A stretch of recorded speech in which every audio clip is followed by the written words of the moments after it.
Okay, good morning. We'll call to order the February 20th, 2025 Committee of the Whole. Can we do a roll call, please? Gabbert. Here. Harding. Here. Hanowitz. Here. Big Sanders. Here. Driscoll. Givens. Here. Floyd. Here. Curtis. Here. Okay, we have an agenda in front of us. I'll entertain a motion for approval. Move approval. All in favor? Aye. Any opposed? Motion carries. Okay, right into new business. And I'll just say at the beginning, this is a little bit time sensitive. I'm sure Mike will talk. Our Director of Billing and Collections and the team to walk through the slides, and then certainly there'll be plenty of time for questions and answers. Good morning, Candace Winter, Interim Billing and Collections Director. Good morning, Chair, Vice Chair, and other members of City Council. We appreciate the opportunity to come to the Committee of the Whole to provide additional details regarding utility billing during the hurricanes. I have brought with me today the Billing and Collections team to provide details on how their operations were impacted by the hurricanes. To start us off today would be Chris Barnes. He is our Field Operations Super Manager. Next would be Lauren Gawanta, our Billing Manager. And to close off the presentation would be David Flintham, our Customer Support Manager. So go ahead, Chris. Good morning. Thank you for having us. Field operations is 32 people total. The heart of our division is 26 field workers, and they are supported by the rest of the staff in the division. The one job title on this slide that I've always felt to be a little bit less intuitive is the account representative position. That is actually a field worker. They drive a city vehicle out in the city doing work orders.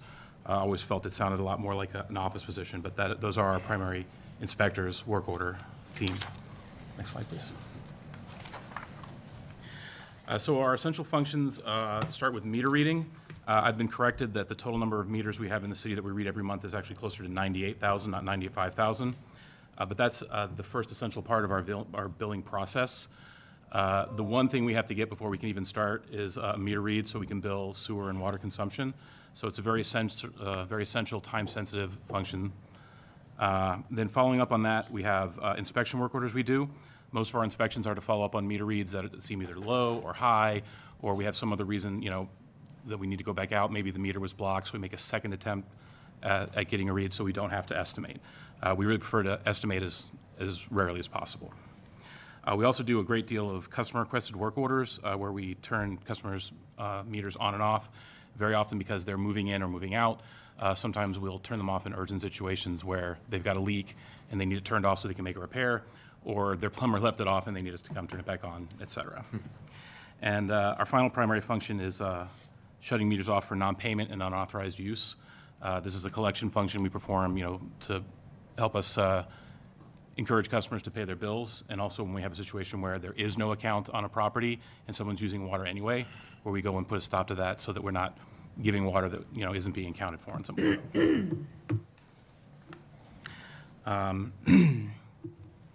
By the way, the numbers of work orders that we do per month on here are based on fiscal year 2023 data.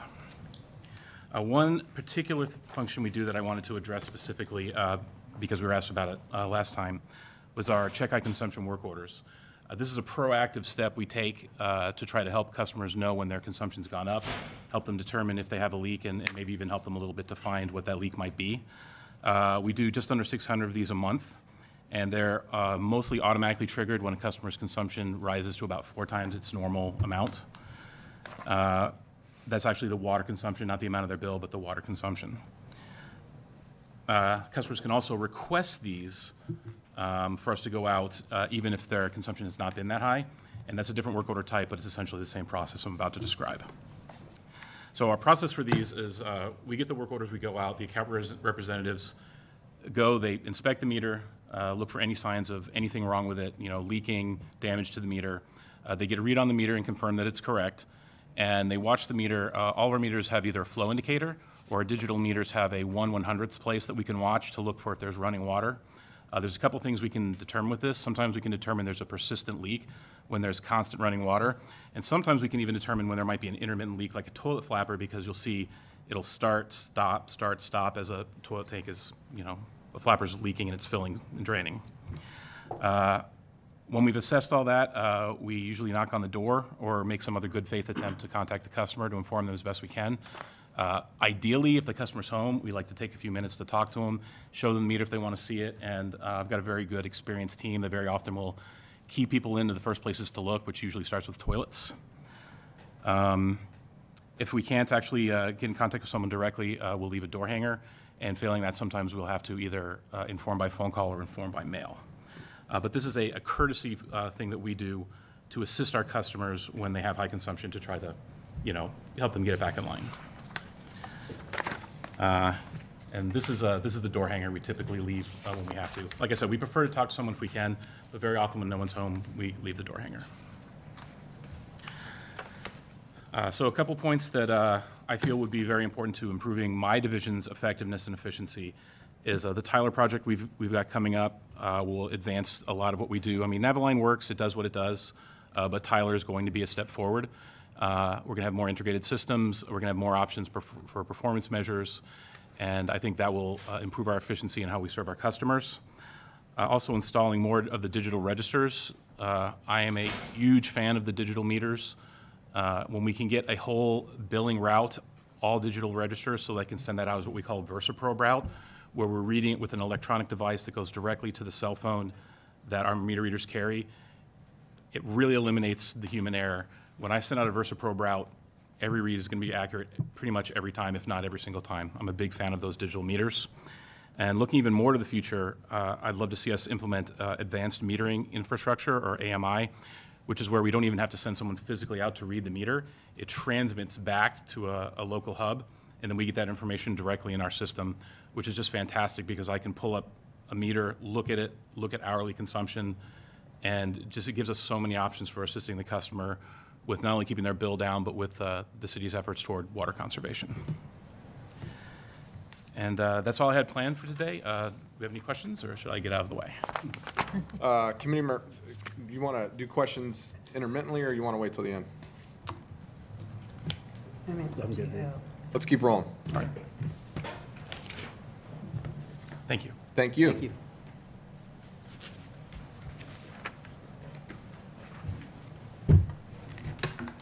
Good morning, Council. Lauren Guanter, Billing Manager.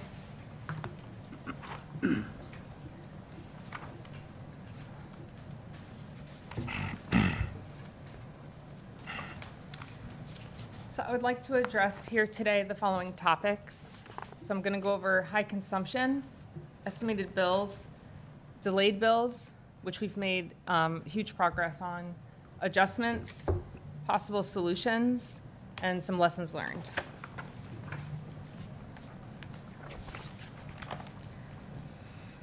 In my division, we identify high consumption in 4 different ways.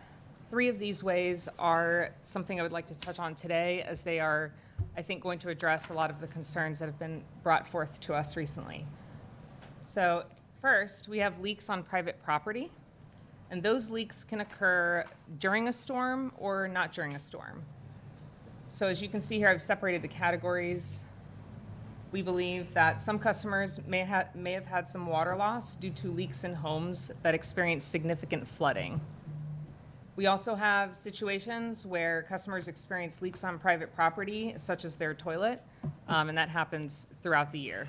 That's probably one of the more common scenarios that we see. It also is one of the most common scenarios to create a very high bill. Next, we have high consumption that immediately follows an estimated read, and then we're going to discuss high consumption that we're deeming true high consumption. We had to estimate a significant number of reads in our city when we were closed for operations due to Hurricanes Helene and Hurricanes Milton. We also had to estimate a significant number of reads when meters were inaccessible due to either hurricane debris or something of that nature. When we estimate bills, it typically uses the prior 3-month average on a customer's account. What happens is it can create a situation where the next month can have very high consumption if their consumption prior to that was very low. We do have an existing solution to this, where if a customer does contact us and they share that they believe that that high consumption should have been spread out more evenly amongst the months that were estimated and the month that was high, we do in order to continue to follow the what's outlined in city code, we do even out that consumption for a customer in order to provide maximum relief without, going against anything that's outlined in city code. So what that does is it prevents somebody from hitting those higher tiers, as we know that we have now 4 billing tiers for all of our different rate classes, so single family, multifamily, and commercial. We also have high consumption immediately following zero consumption. So in addition to estimating reads during the hurricane, we did have a number of circumstances where we had to bill somebody zero consumption in order to prevent delayed utility bills. So we still ended up with some delayed bills, but this was a quick decision made in the process during this catastrophic event of natural disasters that our city experienced in order to churn out as many bills as we could to avoid the delays. We also have high estimated reads. And in that situation, we immediately fix it as soon as it's brought to our attention. High estimated reads can occur because if a customer, for example, filled their pool within that 3-month average that I shared earlier, it can cause the estimate to be higher than what they normally would use. We are made aware of this situation when the meter does become accessible and we are able to obtain a real read. That read is typically less than the read that we use to estimate. And we have a process for that. That's something that we do during hurricane season and not. So that's a process that we follow all the time. Next slide. So here I am sharing with you the different estimated bills and the different reasons. So reasons that we have for estimated bills occur, like I shared, this is something that happens during hurricane season and not. Sometimes our meter boxes get flooded. That can happen just from a major rain event. Sometimes meters are inaccessible. That can happen from hurricane debris, as previously mentioned, but it can also happen because someone has inadvertently parked their vehicle over their meter.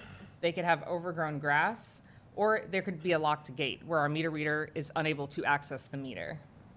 Sometimes our older analog meters are in poor condition. We are constantly working to get as many meters replaced as we possibly can. What makes a meter to be deemed poor condition is the lens can be very foggy. It could also be extremely scratched, which makes it very complicated for someone to obtain a read from the meter. And then obviously from our recent catastrophic events, our city has been closed for more days from these past hurricanes than we've seen here before. The types of estimated bills that we are able to do inside of our Naviline utility billing system are we have an e-estimate. What that means is the system is calculating the estimate automatically based on criteria that we have defined in the system. So currently the first order of operations that our system looks to is the 3-month average prior to the month that's being estimated. Based on Central Square's recommendations, which is the company that is our person that we communicate with for Naviline, they recommend that to be the first order of operations. This year, we've noticed much more success in the way that the system has estimated from previous storms. A C estimate is something that we use to calculate an estimate. So that is something a human is doing within my division. If we notice that the automatic system calculated estimate, which is that first bullet point, is too high, or we believe that based on their overall consumption, it seems out of line, we will go ahead and change it to the C estimate and choose a consumption of or a read of our liking that seems more fair to the customer. The last thing, which I touched on earlier, is zero consumption. In a sense, this is kind of an estimate because we don't have an actual read that we obtained in the field, but in order to churn out as many bills as we could and avoid delayed bills, we did bill some customers zero consumption in order to give customers the benefit of the doubt, knowing that a lot of people probably did not return to their homes after the hurricanes. Next slide.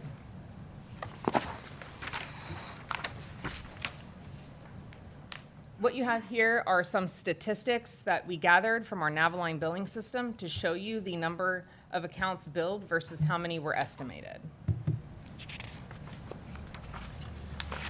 As you can see that although some reads would have been obtained in September, those bills actually did actually come out in October, which is why you see the total number of estimates for October to be very high. So that total number of estimates is a result of Tropical Storm Debbie, with some meters being inaccessible upon return. That also includes Hurricane Helene and Hurricane Milton. That includes both when we were closed for operations as well as inaccessible meters. Next slide. Here we discuss the reasons for delayed bills, which I think we touched on before. The reasons that we have that will create a delayed bill from specifically this recent storm event was if the current month's read is lower than the prior month's estimated read. When we realized how many accounts we had on hand that we had to correct due to our small staffing, we had to set some of these aside in order to correct what was also coming our way. So we came up with a quick process and tried to act on our feet, and we set aside probably around maybe 3,000 accounts total, but we are less than 900 away from having everybody have been caught up with their bills. So we also forecast that initially, upon creating of this PowerPoint, we forecasted 60 days in order for all customers to be caught up with all of their bills, but looking at our progress and how much progress my team has made, I think that number is actually going to be a lot lower.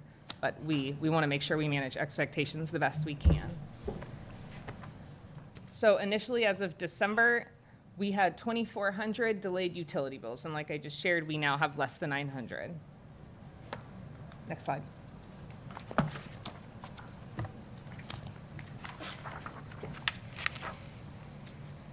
These are the different reasons that we process adjustments to a customer's accounts. So first, we have leak adjustments. If someone shares with us that they had a leak on private property, we inform them and educate them that we have a process in order to provide relief to those customers. We recognize that some of these leaks can create very high utility bills, and we want to do the best we can in order to provide the maximum relief. Our city code outlines specifically the types of adjustments and how much we can provide a customer. We do our best and always try to stay within the confines of what we're being provided. So for example, if you have a toilet leak, since that water entered our sewer system, our current city code allows to provide for a water adjustment only. And what that adjustment amounts to is the consumption that is billed is essentially, instead of billed at all of the tiers or however many tiers it did initially hit, it is recalculated to only be charged at the lowest tier rate. If the water did not enter the sewer system, for example, they had a leak underground, we do provide them a water adjustment, as I just explained, in addition to a sewer adjustment. Since our sewer charges are not tiered, they do receive, the sewer charges are adjusted to what is their 3-month average prior to the leak. So they essentially get all of those funds refunded to them. We also have city responsibility leaks.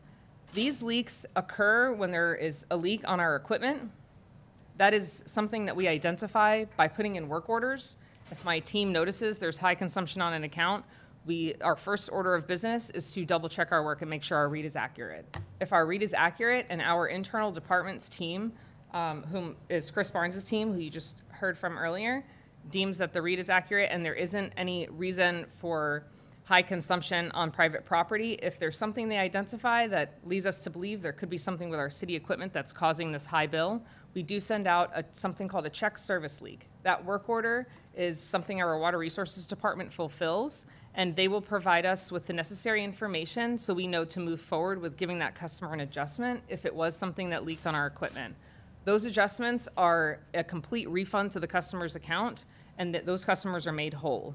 So there is no negative impact to a customer if there is a leak on our equipment.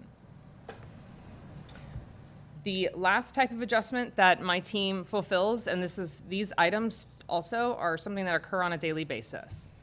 Overread adjustments are identified when we realize the next month that we may have overread a customer's meter.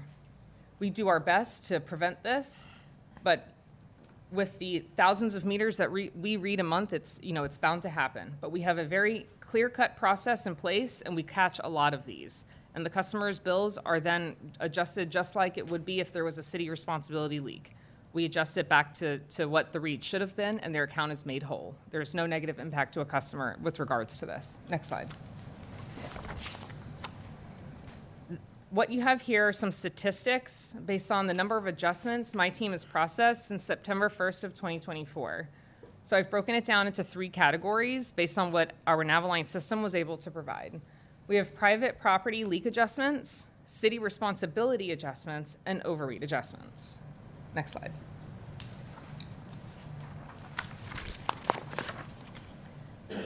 The next 2 slides are a comparison of our rates from FY24 and FY25. The significance here is the way that we restructured our billing tiers. There is a big difference when a customer contacts us between a high bill and high consumption. High consumption is just one of the reasons a customer can have a high bill. So we try to make sure that we separate out those terms because it can mean something different. So what is being shown here is a customer that used 6,500 gallons in FY24 would have paid in total with their base charges and all services that are shown on the utility bill. Their total would have been $191.74. With that same consumption in FY25 with our rates restructuring, their total bill would be $211.31. That is a difference of $19.57. So we just wanted to show you what an average household may use, how their bill would change. From our city's website, I believe it states approximately 1,700 gallons is the amount of usage that we deem for a single person. Next slide. What you have here is an example of how a customer can get to an extremely high bill. And I thought this was important to share considering some of the concerns that we've heard from our residents. What you have is 120,000 gallons is what shows of how you get to about a $4,000 utility bill.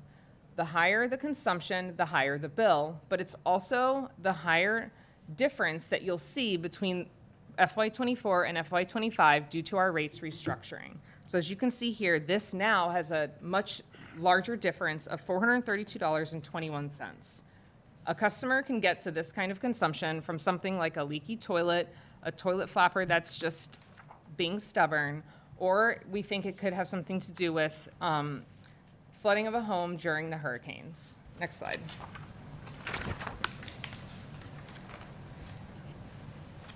I think this is probably our most important slide to share here today. We have been allotted the opportunity to come up with more data and share some proposed solutions that we are excited to present. So the first topic is more flexibility with city code to provide more relief to our customers. So first I'll discuss resolutions, which as I understand it, are something that we can implement retroactively. The changes and tweaks to our ordinance are things that would not be able to be started until a specific date that we include in the ordinance revision. So those are things that we will be able to provide relief to customers as of a future date. The 2 resolutions that we've worked with our legal department to come up with relief to our customers are as follows. The first one is a leak repair in flooded structures.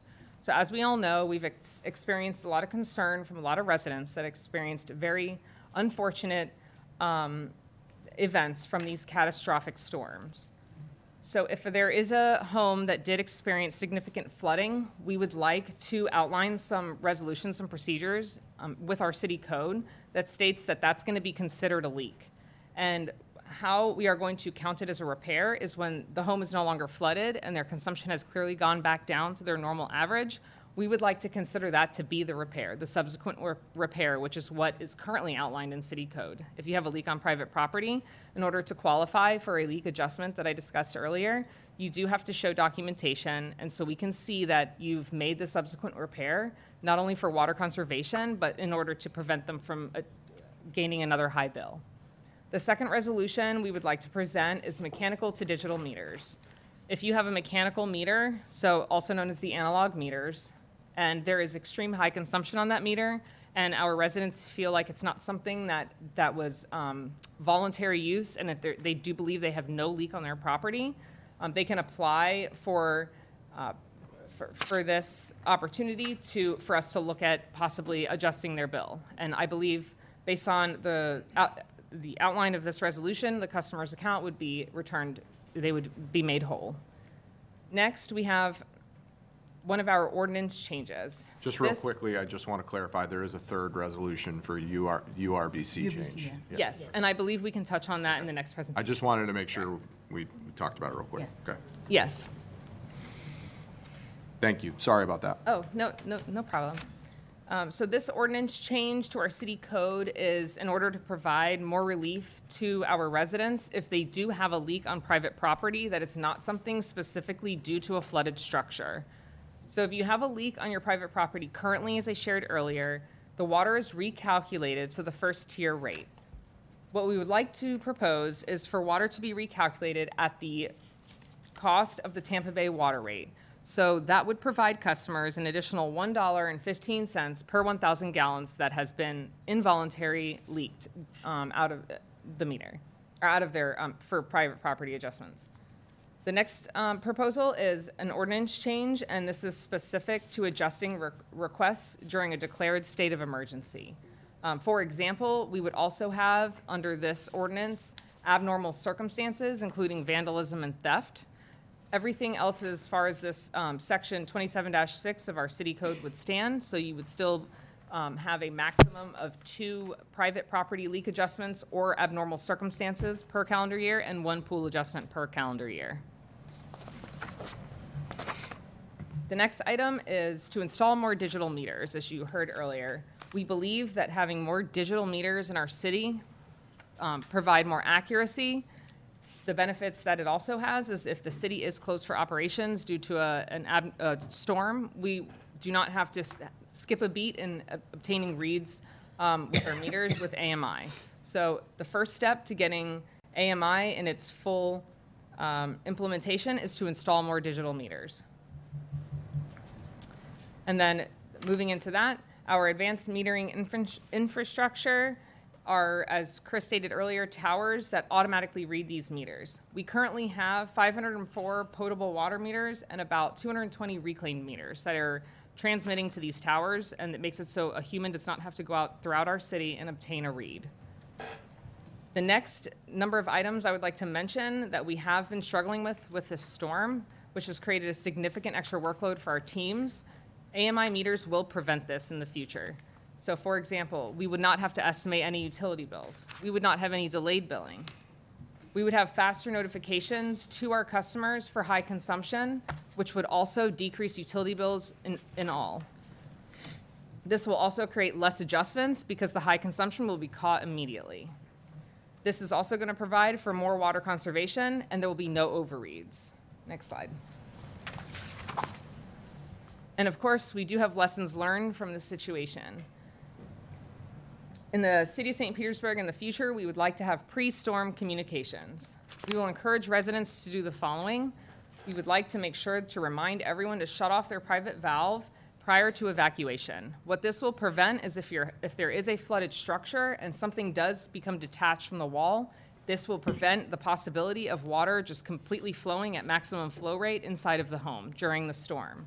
We would also like to remind everyone to be mindful of the location of their meter during the post-storm. So we understand that when you're pulling cabinets out of your house, that's probably the last thing people are thinking of. But we just want to make sure, as if they can, to be mindful to keep their meters accessible until we do get full AMI on our city. So this way we can access the meter, which will prevent delayed utility bills. It will also prevent the need to estimate more bills due to inaccessible meters.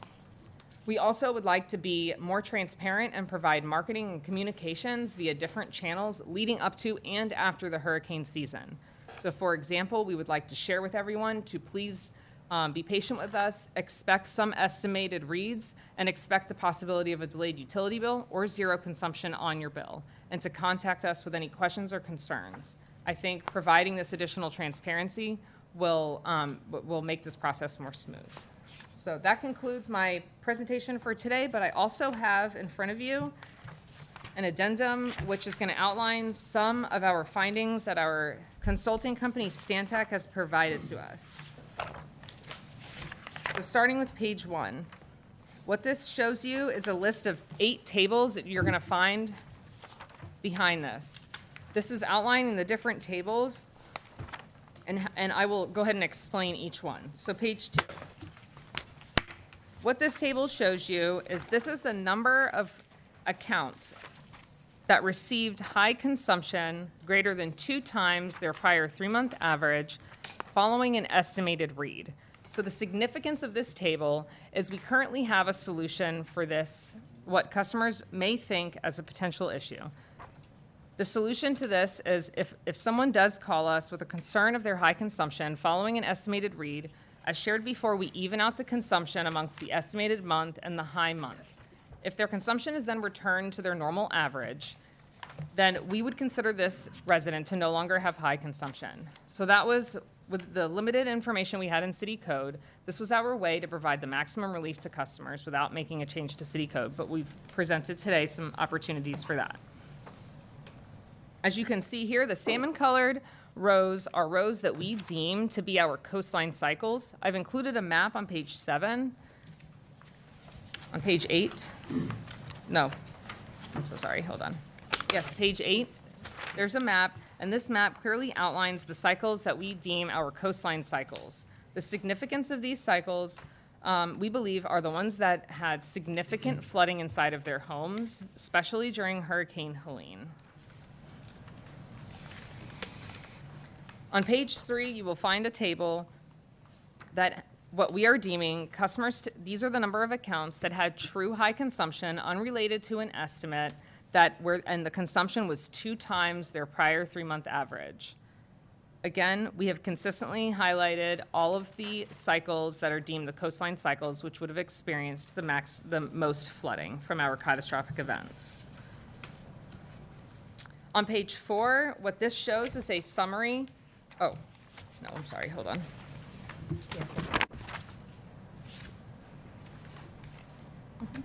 Oh, I'm sorry. Yes, I'm on page 4.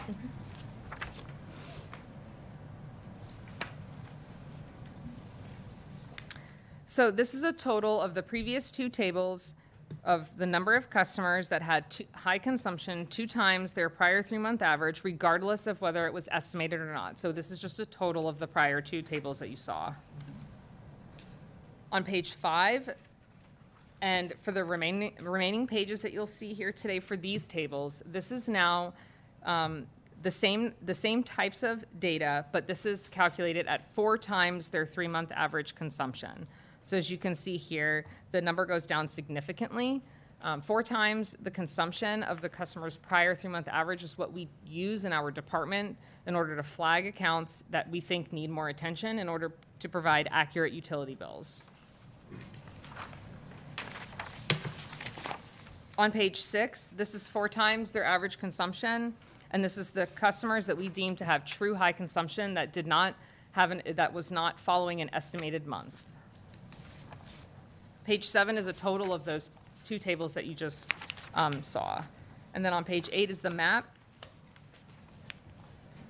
And on page 9, I will turn this table over to Tom for further explanation. So what we wanted to just show with the Tampa Bay water consumption is that it's relatively consistent. Certainly we had some spikes during the storm period due to leaks in the system that Claude and his team were actively repairing.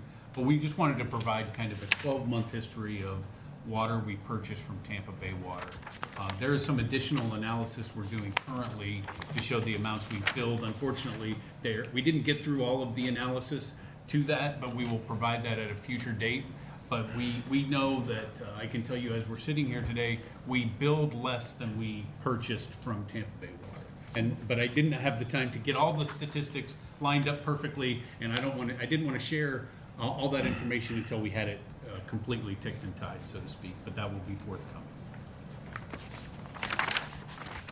So that concludes my presentation. I thank you all for your time and allowing us the additional opportunity to gather this data and further explain the situation that we've been going through. May I answer? Oh, we're not answering questions yet. Yeah, I think we'll keep going and finish Okay. up customer service. Thank you so much, Lauren. Thank you. Good morning. Hi, I'm David Flinham, oversee the Customer Service Call Center. I'll be really quick, and there are no numbers in my part of the presentation. Except phone numbers. Just a couple. The basics are, and you can read the slides, we won't go over every point, but I just wanted to hit the highlights. We have kind of a small group of CSRs who take calls in our call center, under 20, But lately, the call volume has been increased for obvious reasons. So we take, on average, between 600 and 650 calls a day.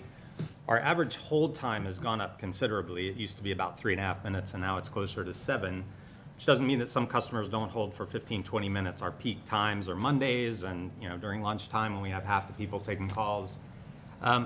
We've only got 17 virtual lines in our call center, and that number was set years ago because we had about that many CSRs.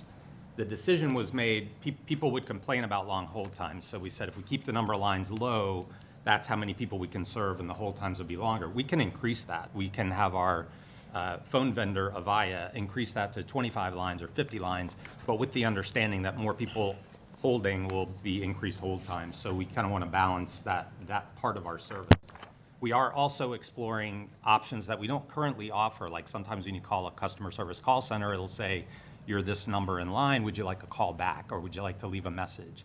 So those may be options that our vendor can provide to us. There may be additional costs, but we're not currently offering those.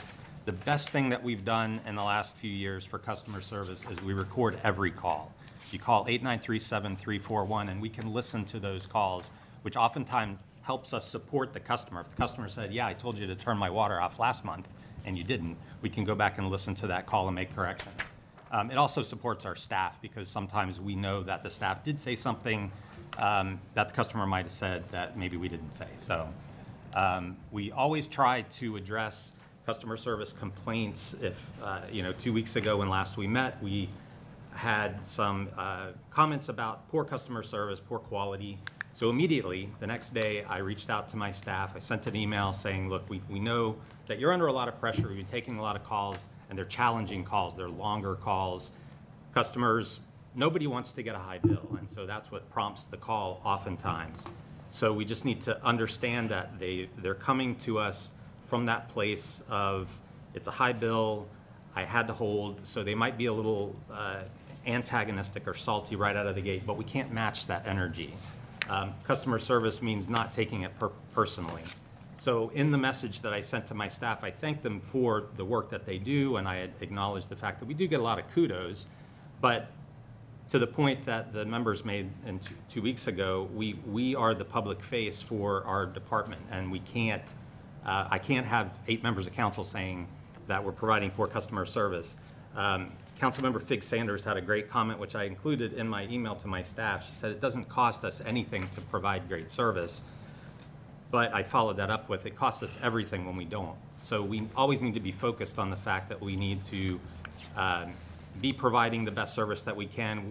We internally need to train our staff and keep them updated and communicate the changes and the things that they can anticipate. So we always try to continue with coaching and recurrent training and look for process improvements that will help us reach that goal on behalf of our customers. Chair Gertis asked the last time we met if we had some type of a flow chart that we could follow or that we do follow in our call center. This is something that's provided to our call center staff. When someone specifically calls in and asks about a high bill, obviously we get those calls, I need to start or stop service, I need to pay my bill, those are easy. But lately we've been getting a lot of questions about high consumption and the high cost of a bill. I promise you, customers don't know how many gallons of water they use, but they know what they're asked to pay.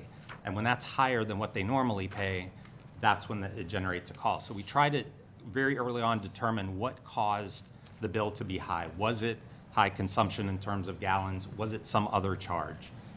We immediately will look in our system to see if there are any notes, see if there are any comments from Water Resources in their system, WACS, see if there are any work orders that have been fulfilled or are still yet to be fulfilled. We can even ask the customer, go out and look at your meter, make sure that it's not leaking, make sure that the numbers are accurate so that we've been reading the meter correctly and we know it's not an issue with the meter. Oftentimes people think if it's a plumbing issue, they have to call a plumber and those can be expensive. So we do try to give some suggestions on things that the customer can do without calling a plumber. They can check their toilets. That's the biggest culprit, is the leaky toilet. So you can check those. You can think about, did you make any repairs? Did you just install a new sod? Or did you refill your pool? All of those things that people tend to not think about when they get their bill because it happened the month prior.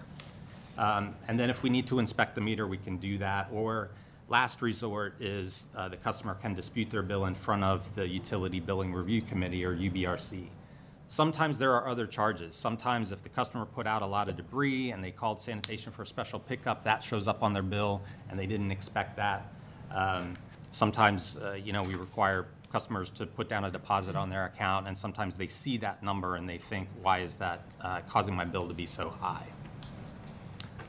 The UBRC, when we spoke last, Councilmember Fig Sanders noticed that on that slide, there were like 8 bullet points, things that the customer has to do to dispute a bill. And could that be simplified? And so I've distilled it down to really just the 1 bullet point that the customer has to do, and that is apply. And that's it. If they want to dispute a bill, they submit an application and supporting documentation. And that's really all they have to do. We do the rest. We review their account. If they have a digital meter, we request to pull the data from the digital meter.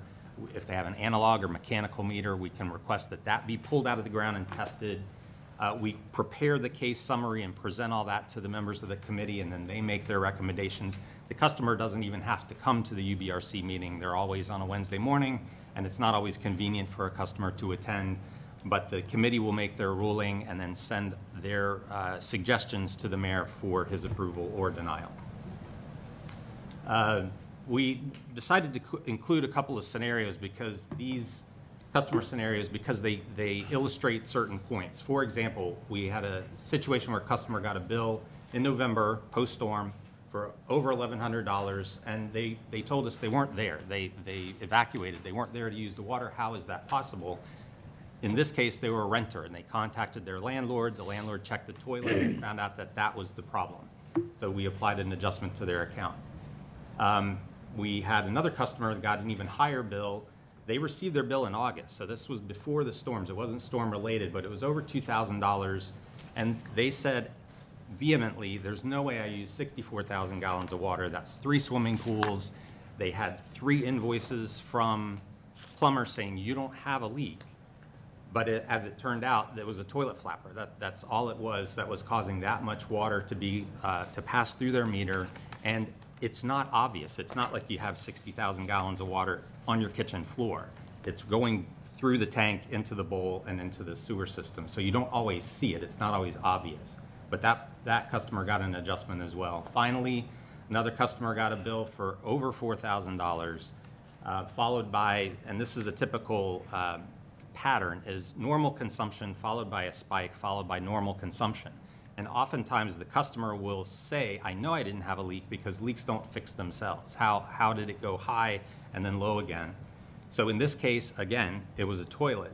The customer applied for a leak adjustment, and even though he was on auto pay, he already paid for the bill, he got a significant credit after the repair, after he applied for a leak adjustment, and we were able to send him a refund check. These 3 examples not only show that toilets typically tend to be the problem, not always, but all of these were covered by the media, and so we just wanted to point out that oftentimes what's conveyed when we finally get a chance to talk to the customer, it's an easy fix. It's something that they can do, and then we can proceed to correct their account from there.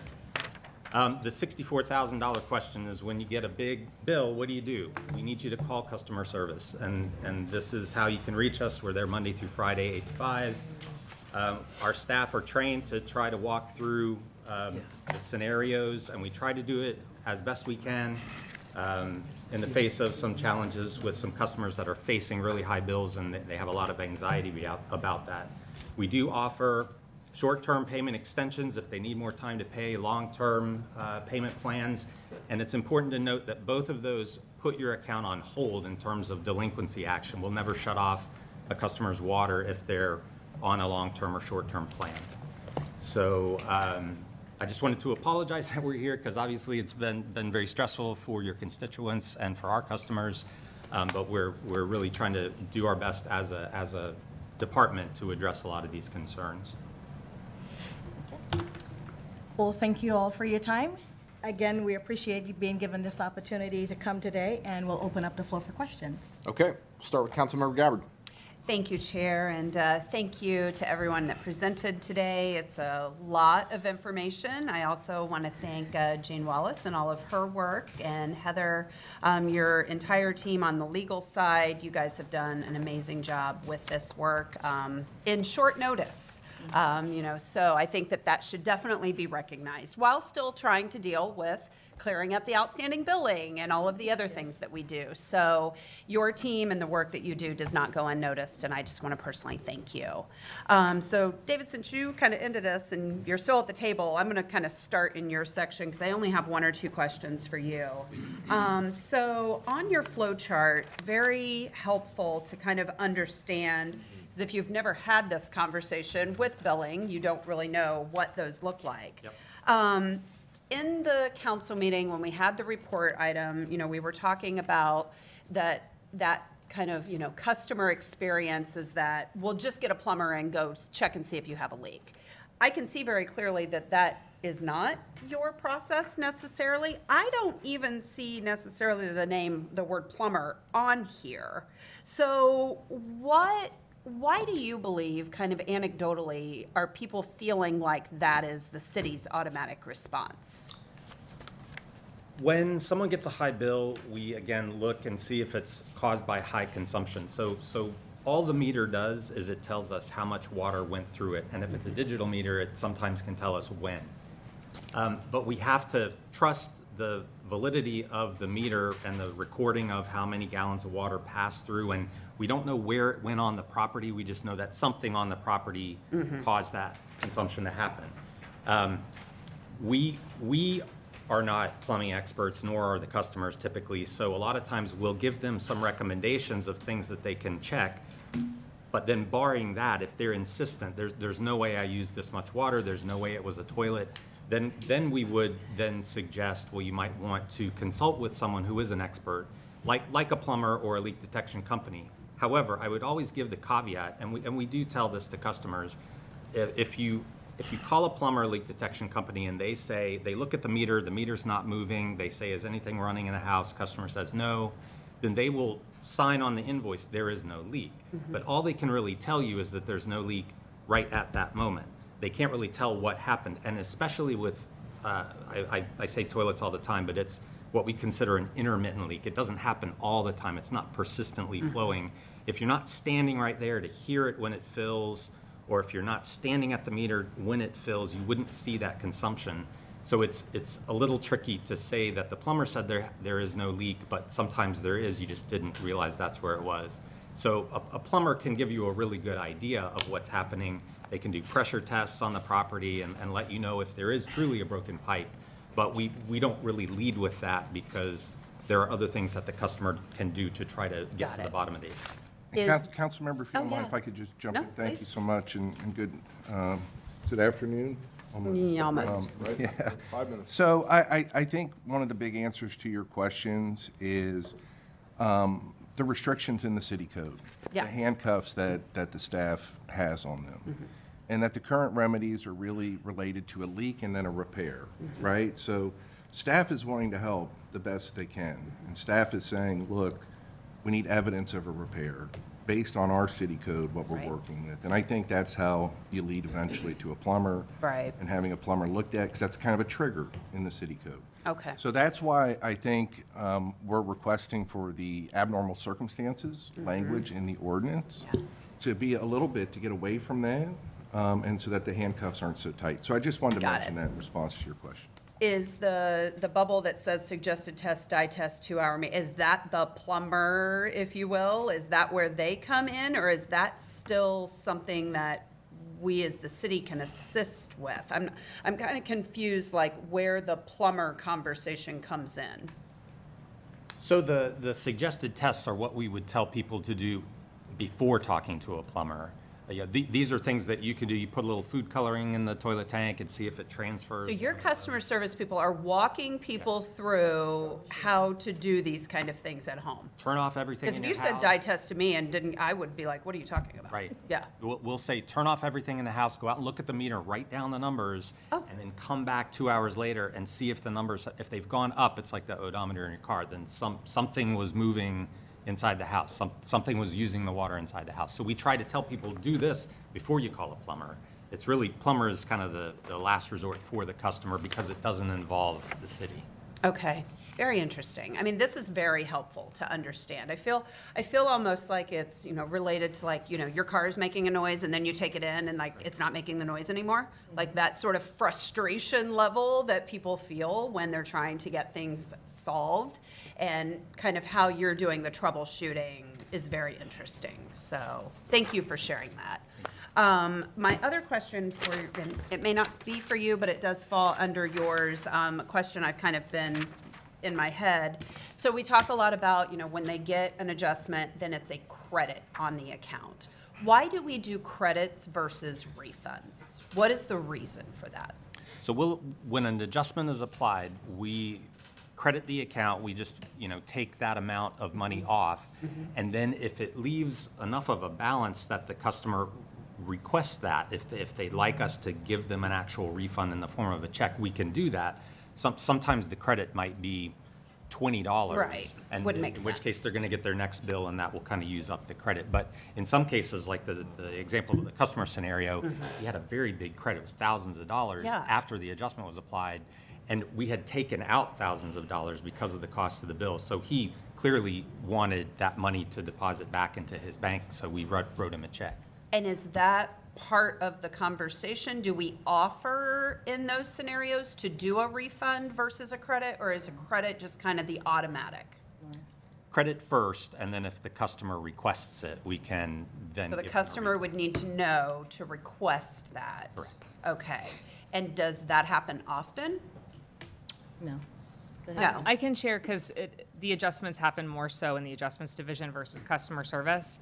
If we notice the customer has an extremely high credit balance, we would offer the customer to have a refund check. Okay. But that happens very rarely. Okay. Most of the time when we're processing these adjustments, we're fixing a previous bill and there's still another bill. So that's right behind it. We can only fix, if we have to fix a bill that's already come out and it's like maybe 2 or 3 bills behind, Yeah. we have to fix all the bills due to the way our billing system operates. Okay. So by the time that their account has been made whole, that credit is no longer a credit on their account. So it happens very infrequently. Okay. But yes, if we see that it's a higher balance, we reach out to the customer with a letter.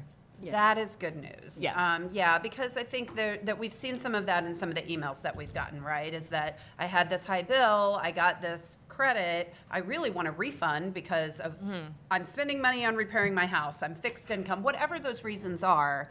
And on our side of it, we don't know what that process is. So I just wanted to understand that so that we can communicate to those residents, listen, if you have a large credit, ask for a refund. Yeah, and they're more than welcome to yeah. call in case, because obviously the mail, sometimes that doesn't happen immediately the next day. So if Okay. absolutely, if they call and bring that to our attention, we process it immediately. Okay. All right. David, I think that's all the questions that I had for you. I'll come back if I think of anything else. But I kind of wanted to go back a little bit. So slide 16. I want to get into this a little bit because we had this conversation about the city responsibility leaks and the memo that we received for the council report item. And it said on that last bullet, and I asked about it in that particular meeting, that it could be a leak on the resident side and or on the city side. And I asked about that, and I feel like the answer that I was told was that that would not happen. That I think, quote, that's a typo, right? But now we're talking about the fact that there were leaks on the city side. So you see how there's some confusion here with how we are communicating this, and it needs to be crystal clear. I think I can explain and then, hands it over. A city side leak, by definition, means the water did not pass through the meter. So I think that is what was trying to be portrayed with regards to the mistype. Okay. So to be clear, by definition of what we used internally, a city side leak does not enter the meter. So that could happen a main break. It could happen somewhere along our infrastructure where it did not increase the consumption on the customer's end. So it was never metered. Whereas a city responsibility leak is something where it did pass through the meter, but it was maybe leaking at the meter itself. And that would be our responsibility to fix that leak so it doesn't have a negative impact on the customer. Whereas there is some piping that is from the meter to the customer's house, and then anything on that private property would be the customer's responsibility. Okay, so really just to kindergarten it down, I'm going to steal your phrase. So if it was a city responsibility, that would have been at the meter. And someplace on our equipment where it passed through the meter. Came through the meter, it's still our equipment before it goes into the private piece Yes. of the plumbing. Okay. Just, we have to be crystal clear about these things, right? Absolutely. Because if we don't understand them, we can't communicate. And Claude's probably tired of me saying this, but we have to tell our story better. We have to make sure that we are properly communicating to people so that everyone understands the differences when we talk about city leaks. Because, quite frankly, I mean, that is a concern for residents, is that there was something in our system that caused this for individuals.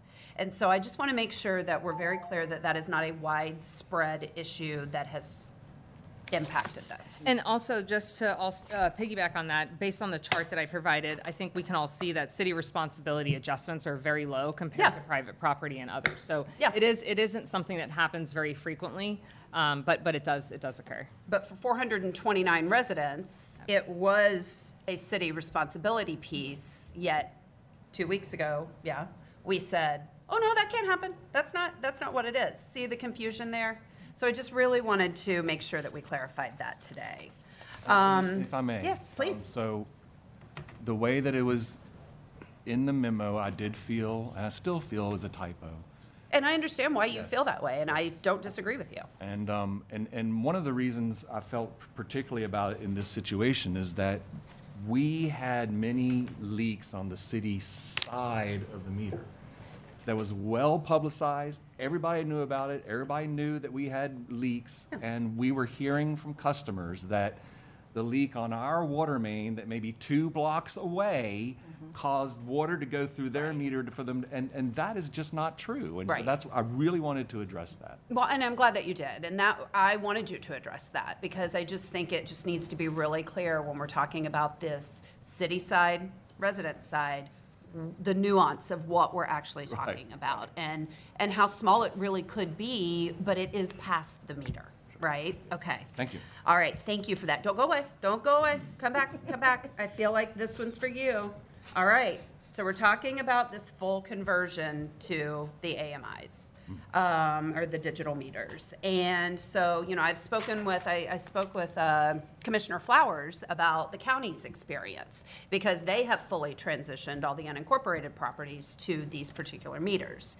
And she raved about it. I mean, she said, like, it took all of these sort of issues completely off our plate. And that residents now in the county, if you start to get this high bill, this high reading, it texts you and tells you, like, hey, there's a problem. So I need us to get there. I want us to get there. So what's the plan to get there? So we currently have it in our 5-year CIP. We currently have it estimated at $38 million. Given all the conversations we've been having, it's going to be more than $38 million. It will, but that's our estimate at this point. If you take the number of customers we have and you take that $40 million divided by the number of customers we have, that's approximately $400 per household for us to make that change. So it's not going to be an inexpensive change, and it's something that we do have in our CIP. We'd be happy to discuss whether there's a desire for us to accelerate it under the SPAR program. Right now, it's in our CIP to start in fiscal year 28, so go 28, 29, and 30. But we can certainly look at accelerating that if the desire is there. Well, I will just speak for myself and say absolutely. I don't think we have time to waste on things like this, and we don't want to see this happen again. Sure. Now, when you mentioned in your presentation about, you know, one of the things with the poor condition of the current meters. So when we establish that it's poor condition, it can no longer be read, it needs to be changed out, at that point, do we go ahead and go to the digital meter? So some of this is happening kind of naturally through updating individual properties. Yes, hi, John Palancher, Water Resources Director, City of St. Petersburg. For the past 5 years, we have been changing out the older mechanical meters with the new digital meters that are AMI ready. We have almost 25% of our system changed out. The old meters had a 10-year service life, the new meters have a 20-year service life. And that is by attrition. Right now, we're up to almost 25% of our system with the AMI-ready meters. And when did we start the conversion on those? About the 5 years oldest ago. one. Okay, so the oldest one that's out there right now has 15 years left on it. Correct. Okay, so what I'm hearing is that we're going to get through doing all of these over a period of time, and then we're going to have to start. And we're going to have to start over again, just like Got it. any good asset management Yep. program. Yep. You start at the end, at the beginning again. Yeah, right. It's a cycle. Okay. All right. So that is very good to understand, and I certainly would support, and hopefully in our SPAR conversation that we're going to have next week, we can talk about moving that up. Absolutely. And I do want to add, I mean, it is spread out over a number of years because we don't want all of those meters coming up for replacement all in 1 year. Yeah. So the strategy behind not doing it so fast that, they all come up for replacement at the same time. Okay, perfect. Yep. All right, a couple of clarifying questions I just need for back to the presentation. So on slide 15, it talks about the 900 delayed utility bills that we still have outstanding. Are those in specific areas of the city? Are they spread throughout the city? Kind of anecdotally, where are we at with those? They're spread throughout the city. Okay. And no rhyme or reason as to why we think that is? I think the reason for that is because those were the customers where their meter was accessible the month afterwards, so that would be November, and their October bill was estimated. So when their meter became accessible, the read that was obtained on that meter was lower than the estimated read. So I don't think there's a specific reason for it. I think it's just a matter of, the customers may be evacuated and they weren't really using any water. So the estimate is higher than what we currently obtain, but I don't think there's any rhyme or reason to it. It's not siloed to some specific area. Okay, and in the presentation we had for City Council 2 weeks ago, it was said that it could be 60 to 90 days before we clear all that out. Do we still think that's the timeline? I don't think so. I think it's less. So I've made some changes in my area, and I have specific employees focusing on those accounts. Of course, we still do have to process adjustments and do our every day-to-day work. But I've foregoed some reports that are not as high of a priority to allow certain employees to focus on those accounts. Okay. So we have made significant headway. Okay, and are we still going with the idea that we just hope people pay their average monthly during the time of trying to figure this out? I remember that being a note in that memo as well, which was, quite frankly, if I just put my resident hat on, it's a little disturbing to me that's we just hope that they continue paying. One of the things that we do share with them when they call is we always recommend during something like this just to pay their average bill so they don't get behind. But for those customers that were missing a bill, so that grouping of customers that was in that delayed utility bill group, we did put something on their account that prevents them from receiving delinquency notices as well as being shut off. They've each gotten a delayed, so they won't incur any charges for about 90 days. So every bill that they were missed, so if it's 4, they're going to get 30 days for each one of those. But if they have not reached out to us, we are not proactively communicating with them. It's, how do I say, it was we did it automatically. So a couple of weeks ago when we discussed this, I mentioned that, we're trying to encourage customers to mitigate future sticker shocks. Yeah, that's right? the concern. So they're going to get, but as Candace just pointed out, as those bills start to catch up, they're going to have they're going to have time to make those payments. Yeah. So it's not going to be, they might get bill number 1 and they'll have 30 days to pay that. Bill number 2 will have a 30 days with that as well. So each subsequent bill that they get as we catch up, they'll have a grace period, so to speak, to pay that. So it will mitigate Right. Some of the sticker shock or getting bills back to back.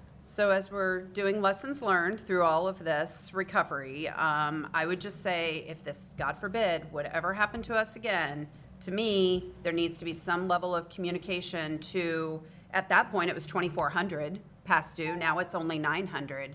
There needs to be some sort of proactive communication, in my opinion. Understood. That we're letting people know, hey, we think there's a problem. We're not going to be able to give you your full bill right now. We're trying to estimate it and figure it out. We need you to go ahead and pay what your estimated monthly has been.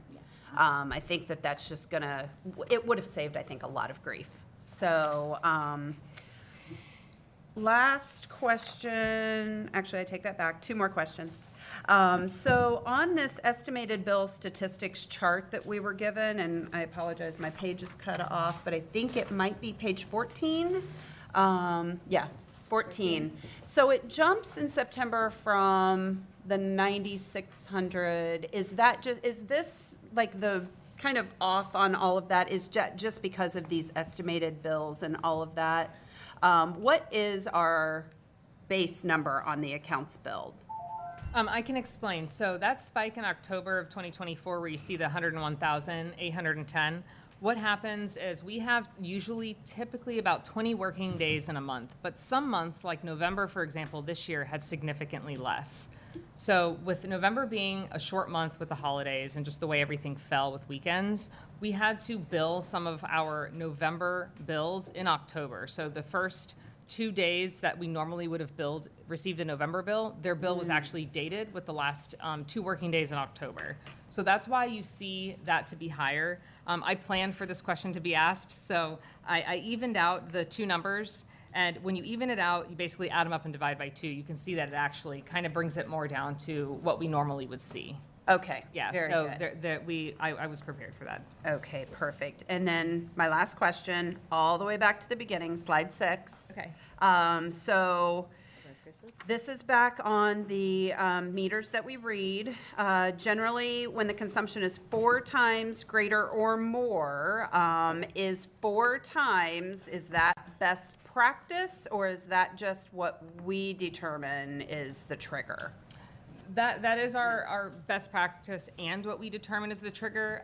That's actually something we had been discussing internally recently, that what is really high consumption.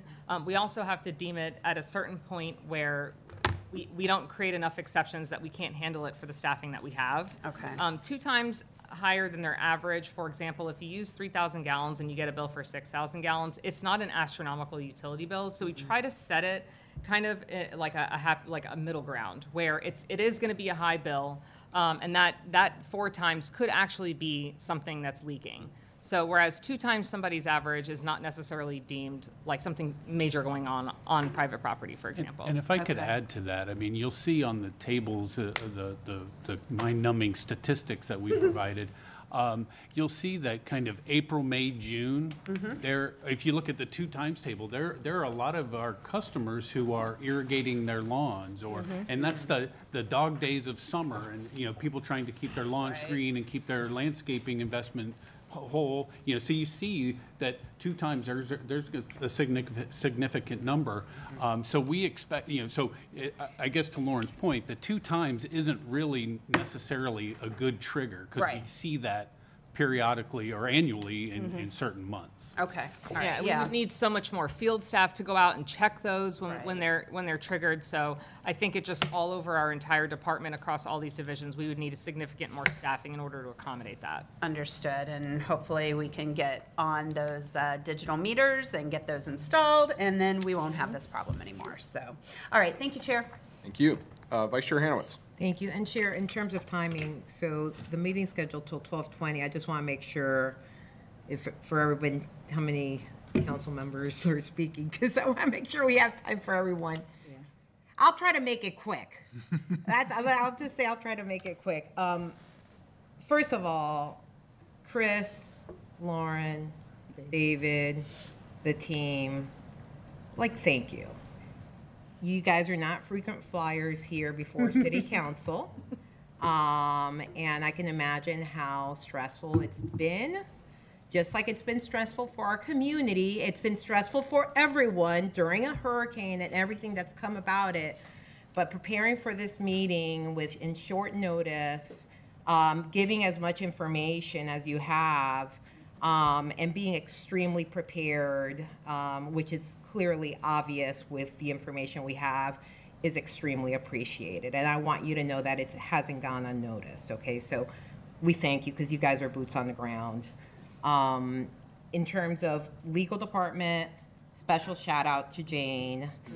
You did one-on-ones with all of us and spent a lot of time explaining not just like how this all works, because this is the area you work in, but some of the legal parts of it and the things we can and we can't do. And people out there may not understand kind of like what we have, the framework that we all have to work in. So you did a lot of work, and I just want to make sure that everybody understands it. Sometimes it doesn't even fall on you to do some of the work, but you did it. And so that's appreciated.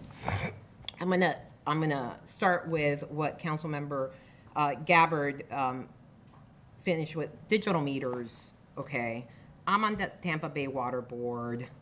We just had a presentation for Hillsborough County, obviously, and I know because our staff was there and they saw it.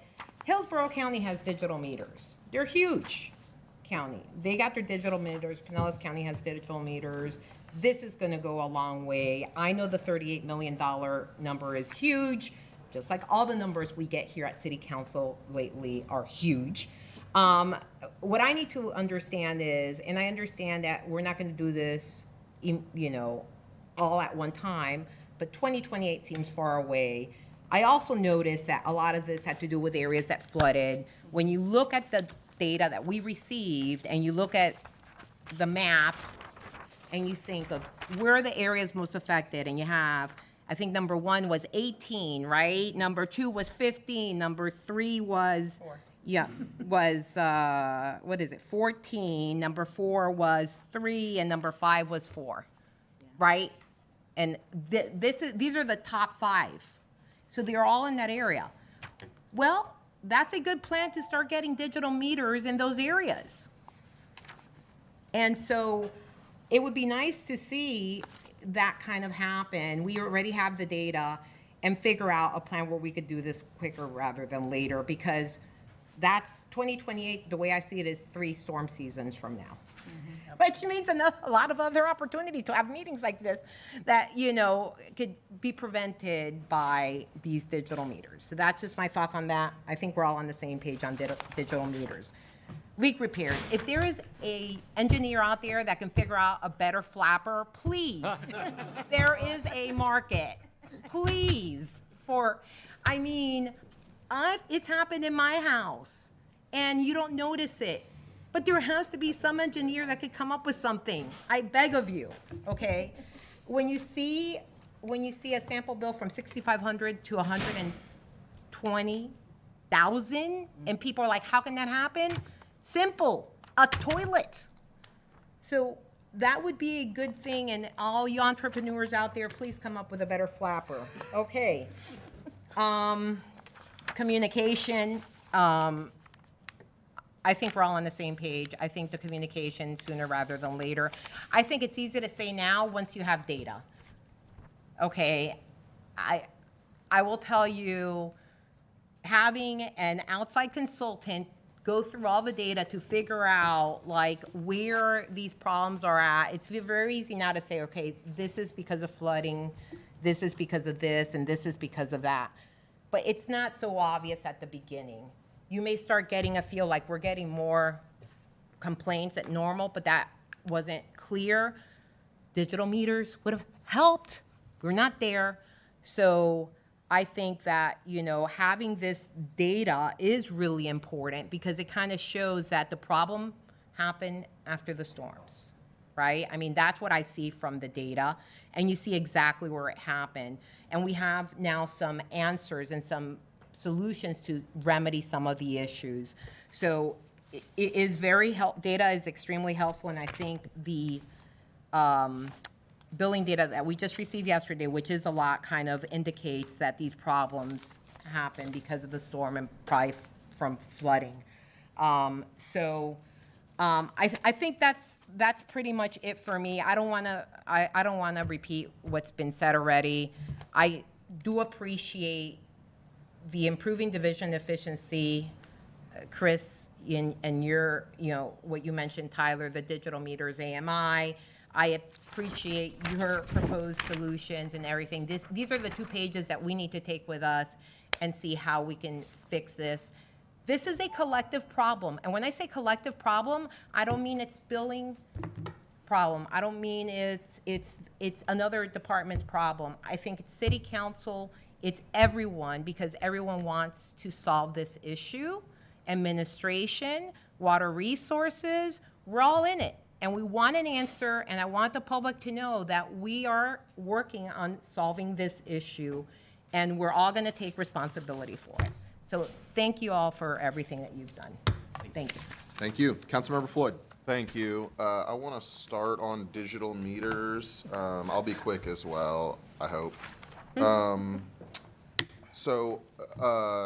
You mentioned something about digital meters, like we started replacing our meters 5 years ago with digital meters, and our meters that we're replacing have a 10-year lifespan, and we've replaced about 25% of the meters. But what I'm hearing, sorry, what I heard there was at this point, half of our meters should have been replaced with digital meters. Yes, so that would assume that all the meters were at the same age 5 years ago.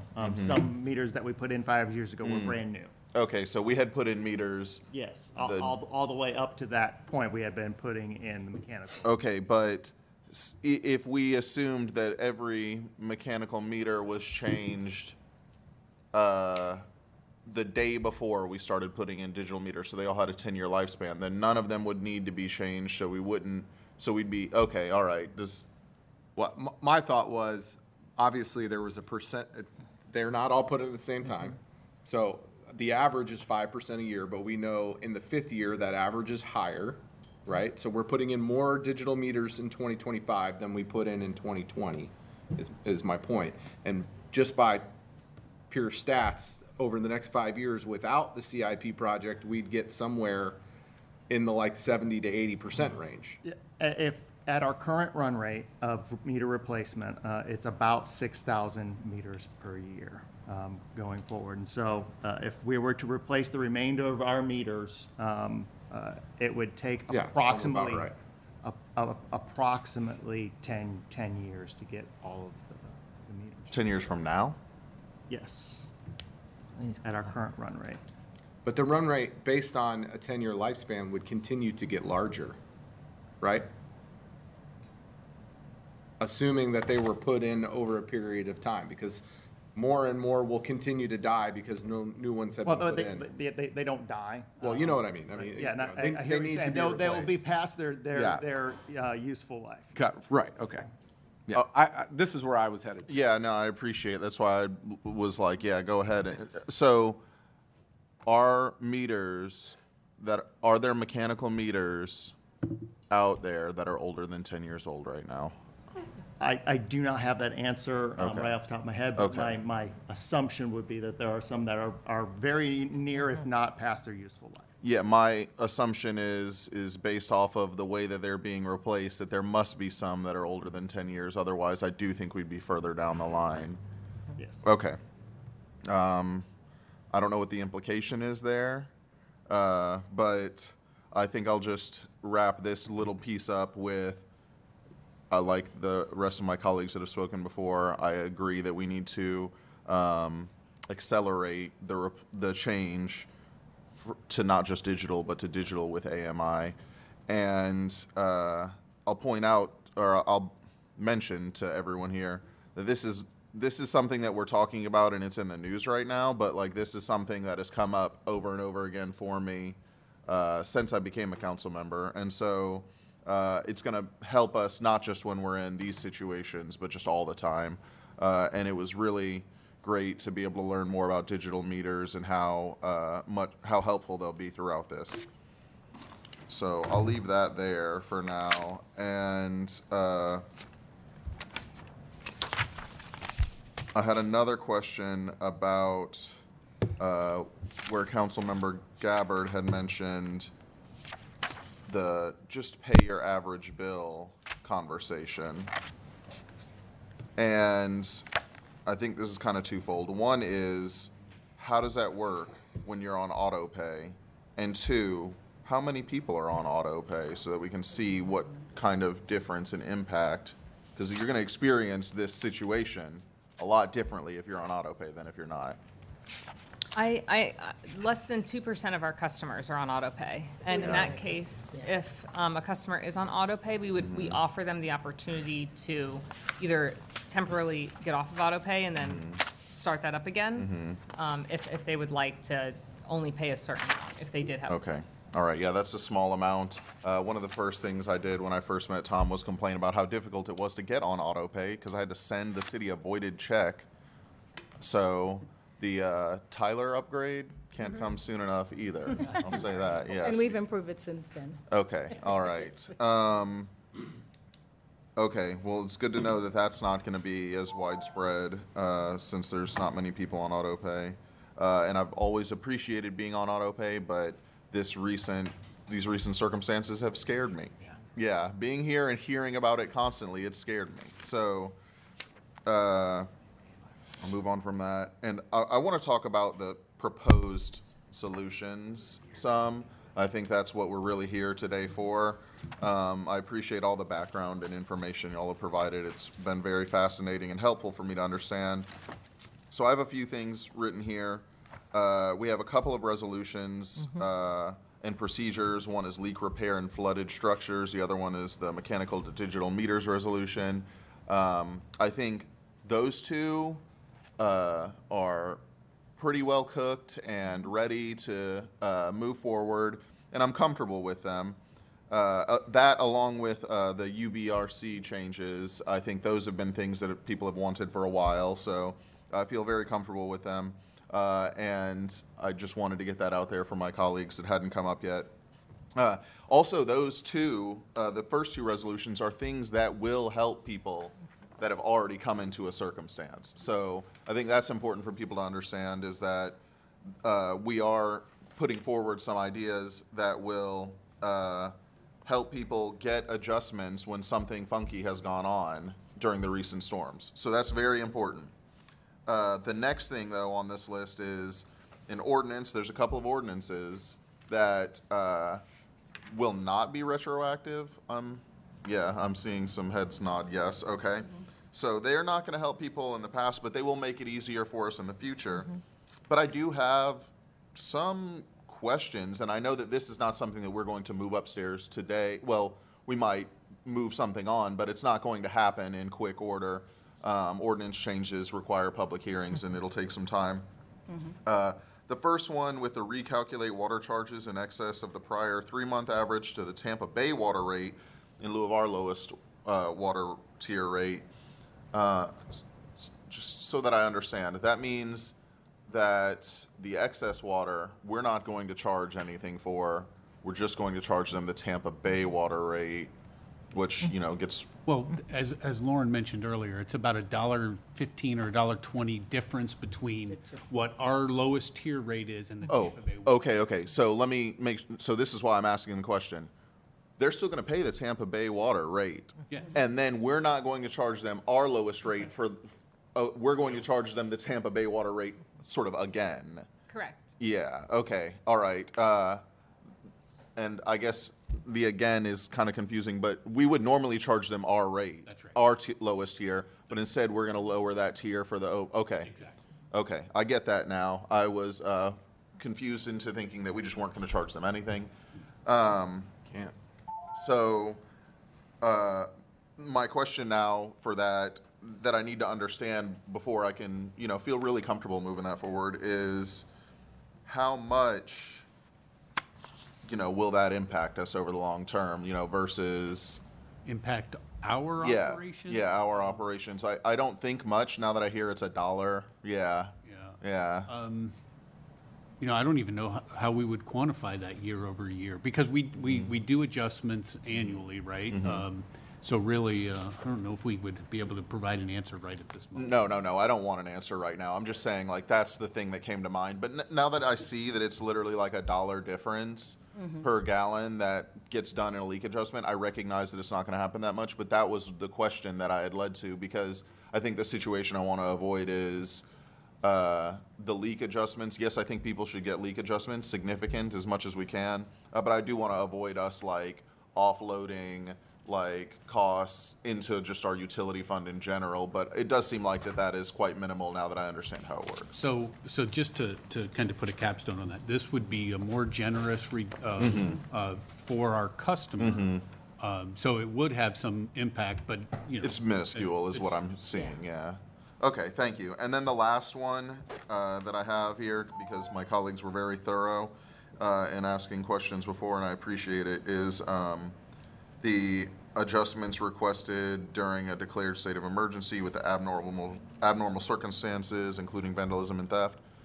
I, right now, like, feel like it's not super tangible for myself as to, like, just abnormal circumstances in general. I think I would need to see, like, a lot of examples and better understand that ordinance.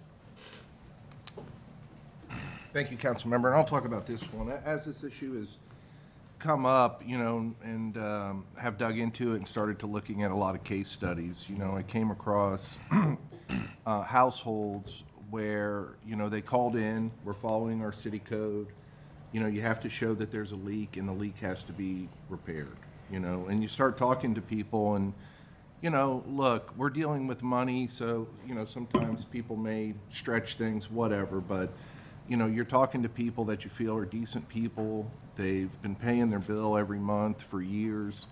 They hired a plumber. The plumber can't find a leak. And our response is no leak, no repair, no refund.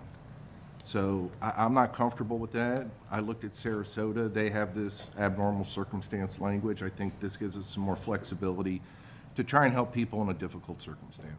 Yeah, and I see where you're coming from. It kind of made me think, though, is this for the future when we have digital meters? Because I know that digital meters we were hoping would clear a lot of this up, and it seemed like the resolution from mechanical to digital meters would sort of attack some of that.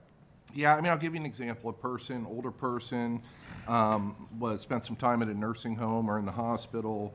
They had a high bill during this time. There could have potentially been somebody that came over and used the hose while she was gone. The digital meter is going to capture that. Yeah, yeah, that makes sense. Okay. All right. I bring it up just to say I'm trying to wrap my head around it. I haven't had much time. Same well, for that's the where rest it came of us. from. Yeah. Okay. All right. Well, I wanted to cover all of them, just tell you, like, there's some that I feel very good about and others that I just still feel like I need to learn more. But the ones that I need to learn more, specifically ordinances, so we do have time. So the resolutions can be done quite quickly, and I feel like those are quite straightforward for us to get people past relief. Yeah, if I could just comment on that, and Jane, correct me if I'm wrong, but I think our hope would be that if we could get the resolutions upstairs today, that would help us a lot, especially on the flooded home repair one.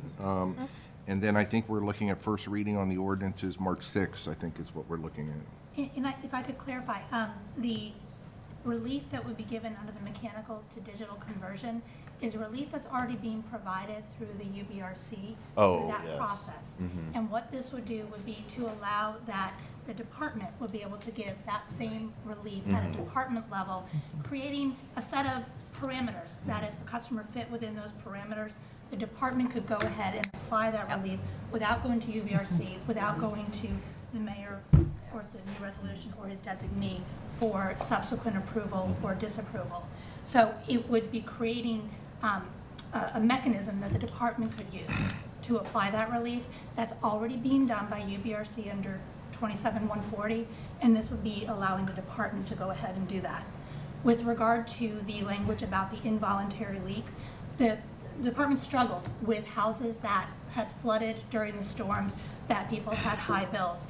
In going back and reviewing the information that was available through the AMI and the digital meters, it was recognized that there were houses that had excessive water use during the storm itself, and it was unknown why, but it was literally used within the storm time period, that 24-hour period. And based on the few examples that were available through the digital AMI data, there was an indication that there were some houses that experienced high water use while they were flooded during the storm event. And the use stopped when the flood receded. So based on that, and that data that has just become available, we were able to connect the dots and say under the leak adjustment section where there is required to be proof of repair, those houses didn't have a plumber come out the day after the storm and turn something off. Something happened in the structure. There was water that flowed through the meter during the night of the storm. It stopped the following day at some point. It would be deeming that receding water to have stopped the flow of water to be a repair in and of itself. And that would be for houses that flooded during the storm surge or the hurricane events. Yeah, and that makes sense. During a flooding event, there's things floating around your home. You don't know what could have happened. There's pressure differences created by water being above pipes and whatnot, and so that makes sense. It does lead me to ask, though, to just look back at its page, 5 on the data where it's the people with 4 times higher bills. There is, I think this, sort of relates in that you can see, yes, in places that flooded, there are higher bills, but not exclusively. There is a couple here, group 5 that has triple digits of people with 4 times higher bills.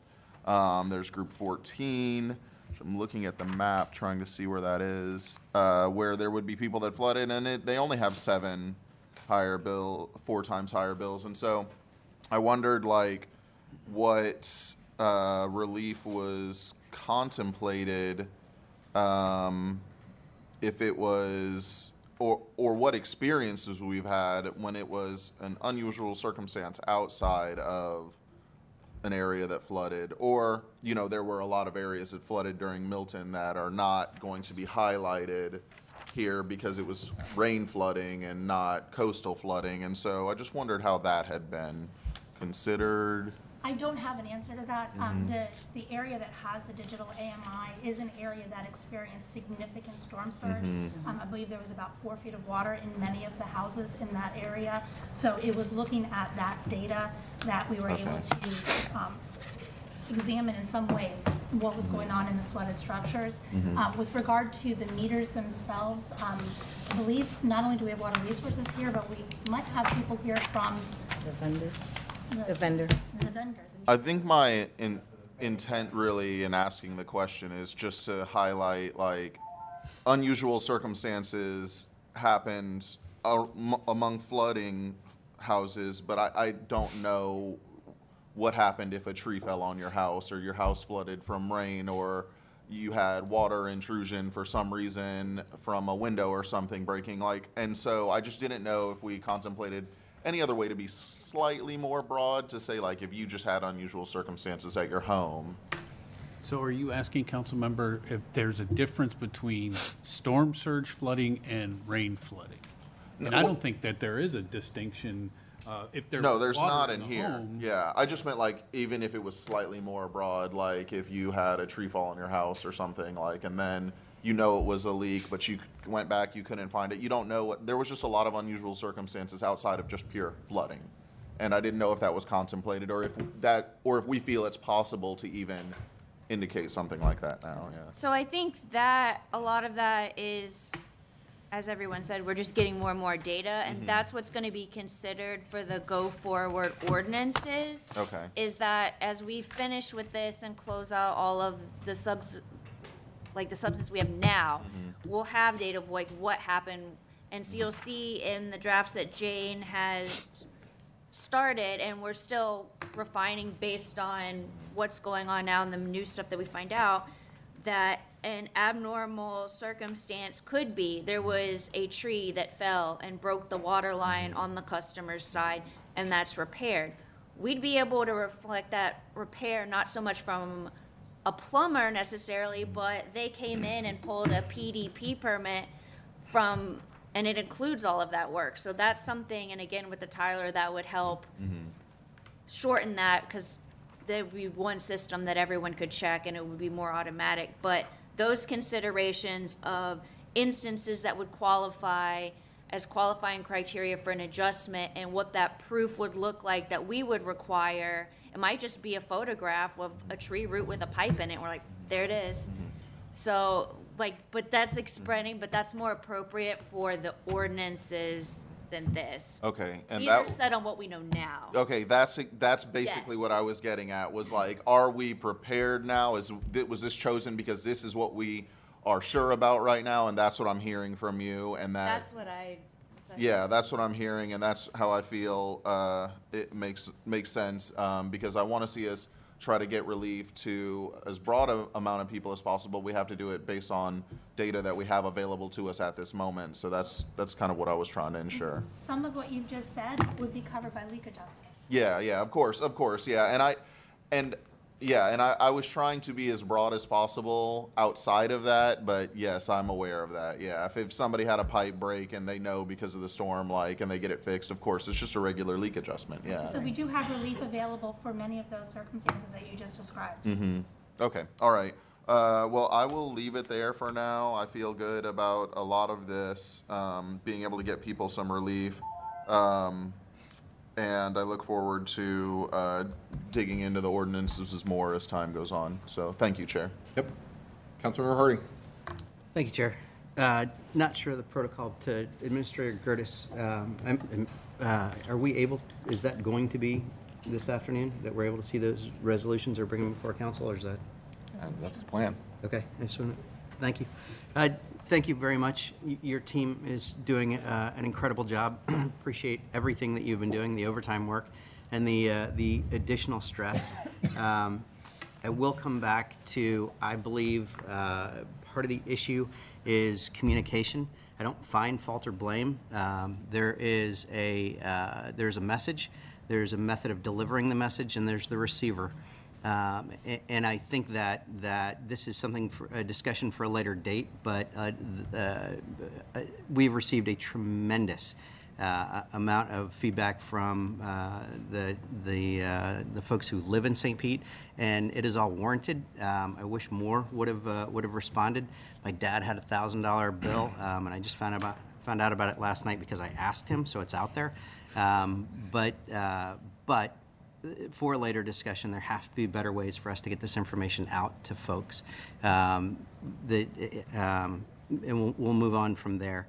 I think that and I spent a lot of time looking at just my dad's bill. He lives in Shrikers, right behind Denver Park, and his bill before October, before the storms, was $193. His bill in October was $1,037, and his bill after the storm was $213.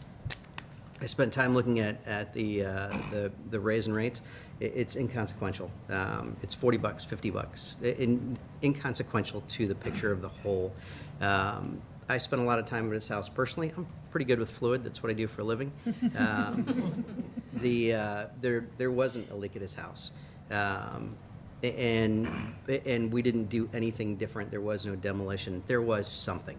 And my point in all this is I find no fault or blame, but to the point that you made earlier about something happening during the storm, something did happen during the storm. Whatever it was a glitch in the matrix, it's a hardware issue, it's a software issue, but there was something in there that needs to be recognized, and I think that we will figure out exactly what it is as time goes on. The question really becomes, what do you do for the folks that have these bills? This issue that comes before the city is, as everyone knows, is much more personal because of the amount of money spent out of folks' pockets, regardless of their own circumstance. And so I am grateful to city staff who has come up with solutions. The truth of the matter is that we demand oversight, and we've given ourselves a whole bunch of oversight, and we should. And this needs to be, and this can and should and needs to be addressed. And it seems like we'll be addressing that today. I'm excited for you and the team to have tools. I think that I think that looking at today for me would be like my kids on Christmas. You have a much better way to address these issues, and I am confident that council can and will do its part. I'm confident that the administration, and I appreciate Chair Gertis recognizing the specific example that he cited while he was up here, and it's evident that you all want to do what's in the best interest of these folks. It doesn't fall short on me that this was all caused by a hopefully once in a lifetime event that no one could plan for. And I'm excited about what we do today, what legal does tomorrow, and what tools you have available. Thank you for your time, Chair. Yeah, thank you. Councilmember Gibbons. Thank you, Mr. Chair. 2 comments and then 2 questions very briefly. First comment regarding old meters. I would love to know exactly how many old meters we have that are older than 5 years, at least 10 years old. So it would be great to get that figure, not today, but when you can.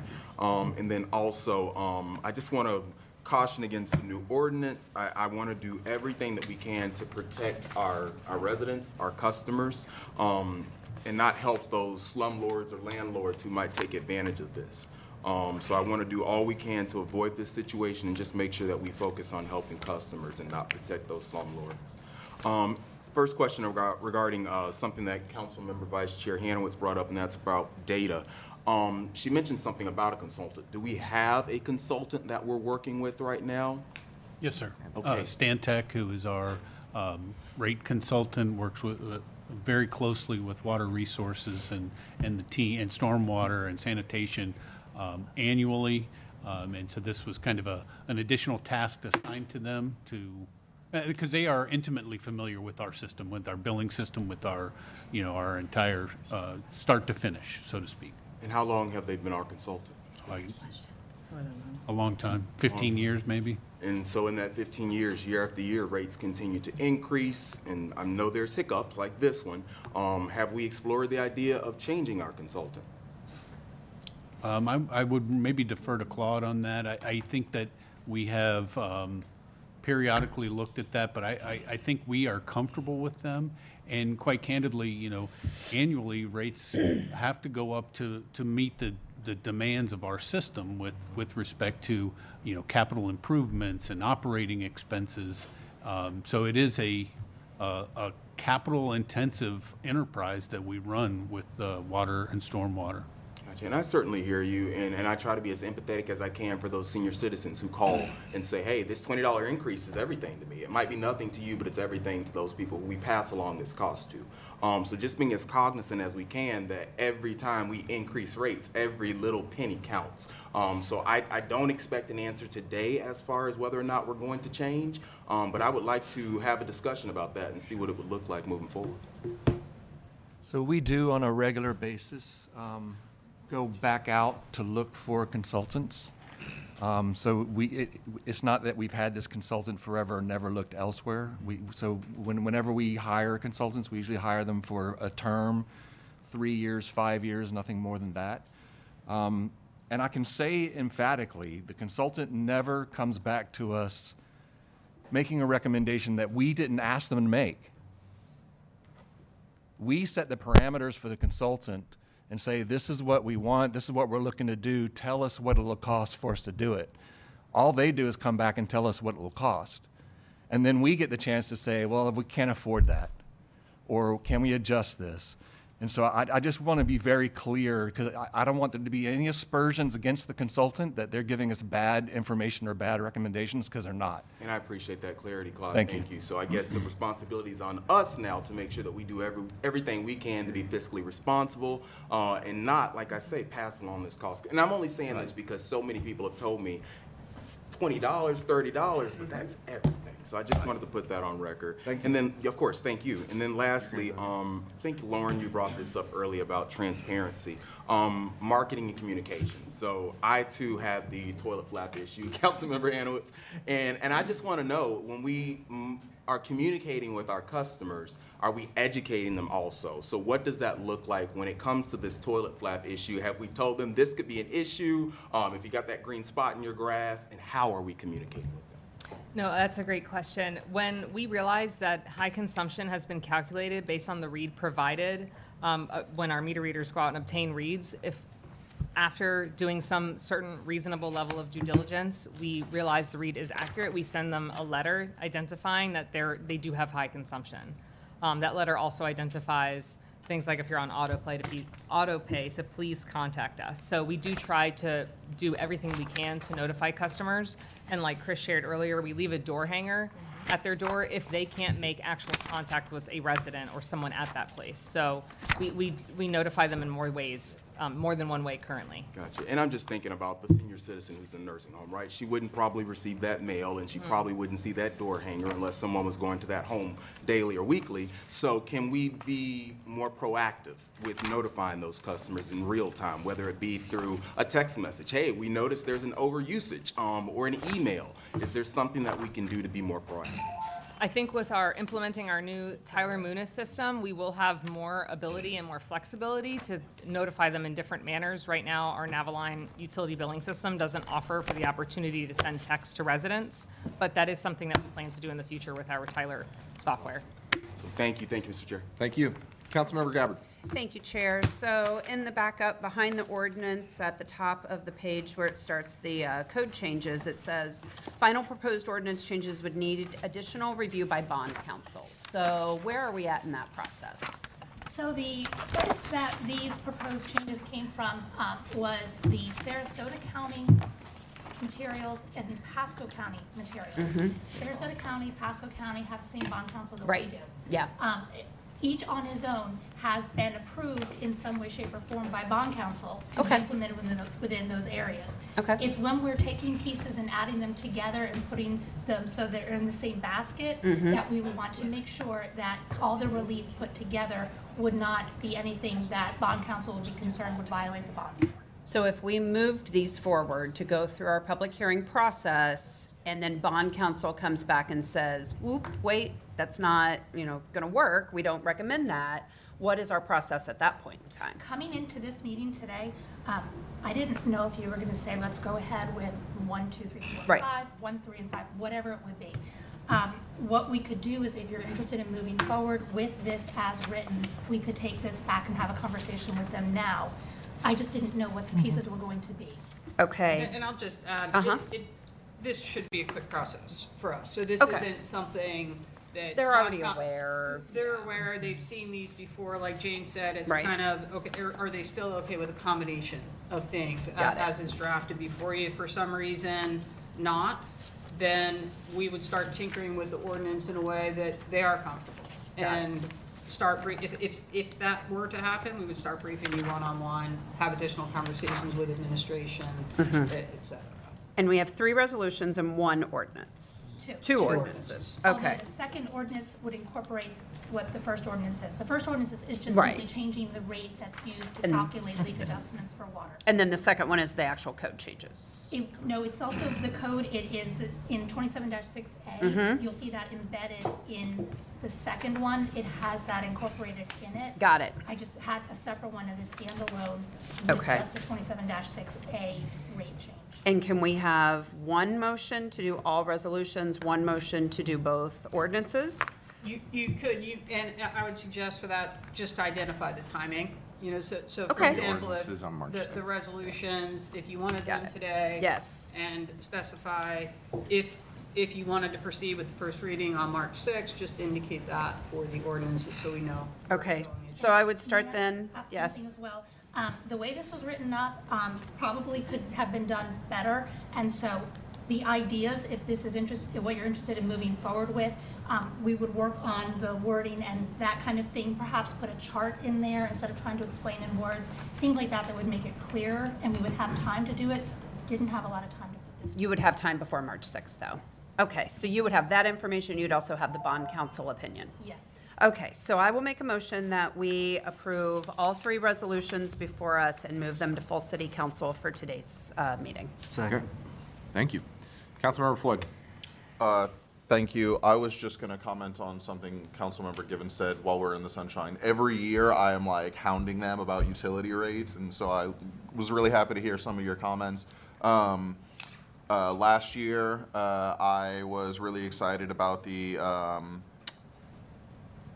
what's it called? The tier changes, and another council member, forgive me if I think it was Councilmember Harding pointed it out. The tier changes were part of the conversation, and then we saw here that even when you get a massive bill, the tier changes don't make your bill go from normal to massive. So, but the tier changes were good because I think it lowered the rate of increase for a lot of people that were lower users, people like you mentioned, seniors, fixed income, smaller households. And next year I'll be on something completely different. So we've been talking about doing like affordability analyses and making sure that if we're impacting people of certain incomes too much, that we have something to offset that. And so just be on the lookout for that. And I think we're going to have a big conversation around actually around everything because of the SPAR program. Like the way that we fund everything, I think is going to change. And so, yeah, we have capital needs, but I think there's always a way to work on it. And I just wanted to thank you for bringing it up and say I'll be right there as well. Yeah. Yeah, and I did want to highlight, the rate changes, I think, are not a big part of the conversation we're having today, and I think that's important for people to know. Thanks. Thank you. Vice Chair Hanowich. Just for the sake of people out there that are listening and why bond counsel matters, could you just explain why they're involved in this and why it's important from a legal perspective? Utilities are set up as special enterprise funds. They are funded with the revenues that come in through the rates, through the bills. Those bills fund the enterprise fund itself, and those are bonded when you're borrowing money for the enterprise fund. So there are requirements in the bond documents that we cannot give free water and that we have to have the revenue come in to cover the costs. It would be those provisions that we would have to run by bond counsel. That's all I needed. Thank you. Thank you. Okay, I just have a couple of questions, and I'm going to go super fast. Okay. The one thing that we haven't touched on digital meters is there's some theories that digital meters are broken, they're not doing what they're supposed to, decimal points are in the wrong place, all of these things. Can we just quickly talk about we've checked them, we've triple checked them, they're working. Whoever wants to take that one on. Not only do they work, they are working. I guess is really what I'm... John Palancher, I'm the Water Resources Director, and we have with us today the representative from the manufacturer of the meter, Census, Xylem Corporation. We have with us our representative, our meter supplier with Core and Main, to talk about the reliability of the meters. If you could just quickly talk about, some of the stuff I just mentioned. Good afternoon, Council. Thank you for your time. Appreciate you having this. This is a great meeting. This is super helpful, and thank you for everything you're doing here. To kind of address that, all these meters that you're talking about from the digital side, there's a overarching agency that's called AWWA, which is a governing agency to make sure that all the products in the water space are up to a functional, a reliable perspective, and there's different standards that are applied and updated every single year. So part of that, we also meet and exceed those standards. So part of the deliverable that was requested with some of those, I'm going to use your words, theories that were out there, is that we went through also our testing process of how we go through that to make sure we just not meet that, we exceed that, to the point that one of the things was pressure, pushing that down and creating erratic readings. That's not applicable. It's not something we've seen. We have tests that are in there that actually go 8x the depth of what is currently in the city of St. Petersburg, because we have depths that are out in the United States that are significantly lower that are out. So we also do like depth tests, pressure analysis, all that. We also have ambient temperature that goes up and goes down in real time. So as temperature increases and decreases, we want to make sure that's not going to affect that. So with that, we also have data when it comes to return rates. Every single one of these meters have a 20-year warranty associated with them. So say, for example, year 11, the meter's not working, it is returned under warranty back and replaced with the new meter specifically. So in the very, very rare instance that is returned, it is returned under warranty. And then say, for example, that meter is not working, it basically turns off. So I'm going to quote that the city attorney used that example because it's appropriate. It's the equivalent of water gets in a cell phone, it just dies. That's it. It's done. There's no erratic anything. It basically compromises the meter instead and should turn under warranty. Okay. And so, John, after this, we went and tested some of our digital meters. So whenever we pull out a meter, whether that be a digital meter or a mechanical meter, we bench test those meters. And so we run a known volume through the meter and verify whether or not that known volume is what is read on the meter. Awesome. The digital meters record an accurate volume at low and high volumes, well over 99%. So they are highly accurate, especially in comparison to the older mechanical meters, which typically under-register, especially at low flows. Awesome. Thank you. That's what I was looking for. I want to go to customer service very quickly. There's 17 lines, right? So let's say 17 people are on the phone and I'm the 18th person that calls. What happens? You will hear a message that says all lines are busy. All lines Try are your busy. call again later. Okay. I don't want to dig into it right now, but I'd love to have the conversation about increasing lines, what that looks like, some of those things. We don't need to go down that rabbit hole, but I'd love to set some time up and talk about it. On the refunds, real quickly, will Tyler allow us to do an ACH refund rather than cut a check? We can do ACH refund. We can? Yes. Okay, all right. We can. The whole, I won't repeat what Councilmember Floyd talked about with, my brother-in-law calls me every month because of automatic payment and setup and the whole 9 yards, but we won't go there. The last thing I'll say is, I very, very, very rarely talk about spending money when we don't know where it's going to come, but I think because of SPAR, I'm going to break that rule. The 12 million, 13 million, 13 million to get us to digital meters, I think is certainly worth the conversation and moving up inside of SPAR. We're already doing, we'll just call it 5% a year, a little bit more than that. It's like 6.5% a year. Really, it's just moving that up. You're just talking about moving it to, with 25% done, you're talking about moving it from 6% to 12%. And I think that's significantly worth it. And so I'll leave that there. I think that's really all I had. Plus, I want to let people eat. We're going to have a pizza party on the dais? That's right. Okay. Big thank you from me. Thank you so much. Thank you. I know this is very stressful. Councilmember Hanowitz said it perfectly at the beginning. It's stressful for everybody. I mean, this isn't one of those fun conversations, but it was a necessary one, and I think we're going to come out better on the other side. Thank you for all the hard work that not only you are doing during all of this, but you have done well before the storm. That goes to everybody. Thanks to administration for making this happen, legal for helping us get here quickly. Okay, we've got a motion and a second on the floor. All in favor?